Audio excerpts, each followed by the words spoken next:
Je suis arrivé il y a 2 jours du Canada. La vie politique est un peu des fois déconsidérée par nos concitoyens. Ça peut être à juste titre par moment. Et je pense qu'il faut justement les réimpliquer en leur permettant d'ouvrir des espaces, en ouvrant les lieux. Et c'est des choses comme ça que je veux amener au Parlement également à travers le parlementaire de combat que je souhaite être.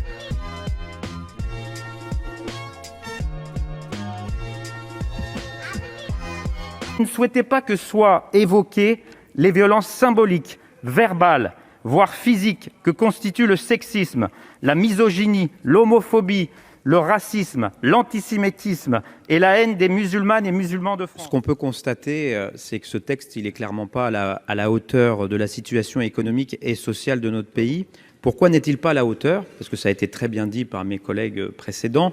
Parce que vous n'agissez pas réellement là où il faut agir quand on veut augmenter le pouvoir d'achat de nos compatriotes. À commencer par le revenu minimum que vous venez de rejeter à travers une alliance du bloc bourgeois, la LR, l'ARM, main dans la main, quand il s'agit de combattre les plus démunis de notre société, vous arrivez toujours à trouver un accord. Allez-vous être décidé à agir et à taxer ceux qui profitent de la crise pour répartir les richesses pour les plus démunis et aider réellement les personnes qui en ont besoin dans ce pays?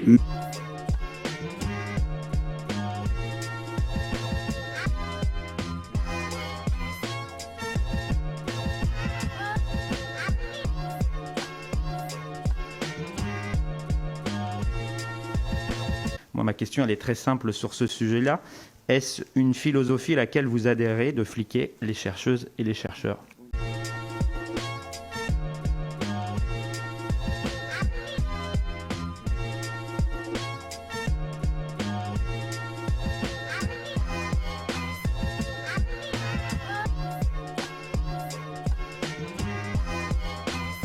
Bonjour à toutes et à tous. Je suis donc actuellement au Burkina Faso avec Blandine Sankara, qui est la coordinatrice de l'association Yelimani, donc qui lutte à conscientiser les populations par rapport à l'agroécologie et la souveraineté alimentaire.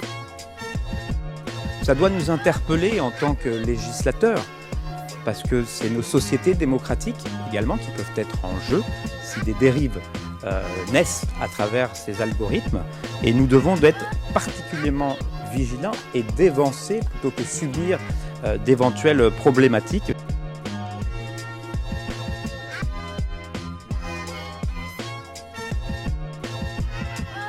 C'est dur quand on est une femme en politique. Elles ne subissent pas les mêmes choses que nous, c'est un fait. Moi, quand je dis les mêmes choses qu'elles, je n'ai pas ces attaques-là contre moi. En tout cas, vous pouvez compter sur nous pour nous battre.